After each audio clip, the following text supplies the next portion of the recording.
നമ്മുടെയൊക്കെ ചെറിയൊരു പരിചയം എങ്ങനെയാണ് സ്നേഹമായി മാറിയത് എന്ന് ചിന്തിച്ചിട്ടുണ്ടോ? എൻ്റെ ആദ്യത്തെ ജോലിയുടെ സമയം ഞാൻ വലിയ സംസാരമൊന്നും ഇല്ലാത്ത ഒരാളായിരുന്നു. പക്ഷേ ഞാൻ എപ്പോഴും രണ്ടുപേരെ കാണുമായിരുന്നു. എല്ലാ ദിവസവും വൈകുന്നേരം ഓഫീസ് കഴിഞ്ഞ് ബസ് കാത്തു നിൽക്കുന്നത് അല്ലെങ്കിൽ ഓഫീസിലേക്ക് വരുന്നത് ഇവരുടെ ഒപ്പമായിരുന്നു. ഓഫീസിൽ എത്തിയ ചില കാര്യങ്ങൾ മാത്രമാണ് സംസാരിക്കുന്നത്. എന്നാൽ ആദ്യമൊക്കെ ഞങ്ങൾ തമ്മിൽ ചെറിയൊരു ചിരി മാത്രമേ ഉണ്ടായിരുന്നുള്ളൂ. പിന്നെ പതിയെ എപ്പോഴാ വന്ന്, ഇന്ന് ബസ് കിട്ടിയോ, ഓഫീസ് എങ്ങനെയുണ്ടായിരുന്നു എന്നൊക്കെ നമ്മളിങ്ങനെ ഷെയർ ചെയ്യാൻ തുടങ്ങി. കുറച്ച് നാൾ കഴിഞ്ഞപ്പോൾ അതൊരു വലിയ സൗഹൃദമായി മാറി. ശരിക്കും നമ്മൾ 3 പേരും നല്ല ഏജ് ഗ്യാപ്പ് ഉണ്ടായിരുന്നു.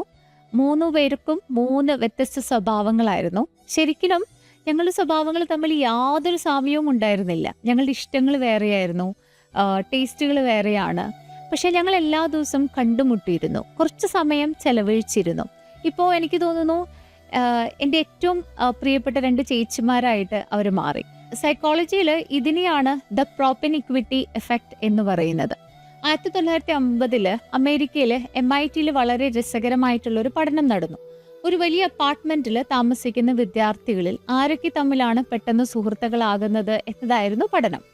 ഒരേ താല്പര്യങ്ങളുള്ളവരോ ഒരേ സ്വഭാവമുള്ളവരോ അല്ല സുഹൃത്തുക്കളായത്, മറിച്ച് തൊട്ടടുത്ത മുറികളിൽ താമസിച്ചവരും അതുപോലെ ആളുകൾ എപ്പോഴും നടന്നു പോകുന്ന കോണിപ്പടികളിലൂടെ പരസ്പരം കണ്ടുമുട്ടിയവരും ഒക്കെയായിരുന്നു സംസാരിച്ചതും കണ്ടതും കൂട്ടുകൂടിയതും ഒക്കെ.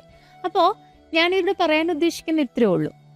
വെറും ഒരു പരിചയത്തിൽ തുടങ്ങി വളരെ ലോങ് ടേമിൽ നിങ്ങളുടെ ഒരു സുഹൃത്തോ അല്ലെങ്കിൽ ഒരു ചേച്ചിയോ അല്ലെങ്കിൽ നിങ്ങൾക്ക് ഏറ്റവും വേണ്ടപ്പെട്ട ഒരു വ്യക്തിയായി മാറിയ ആരെങ്കിലും നിങ്ങൾക്ക് ഓർമ്മയിൽ വരുന്നുണ്ട് എങ്കിൽ കമന്റ് ദം ബിലോ.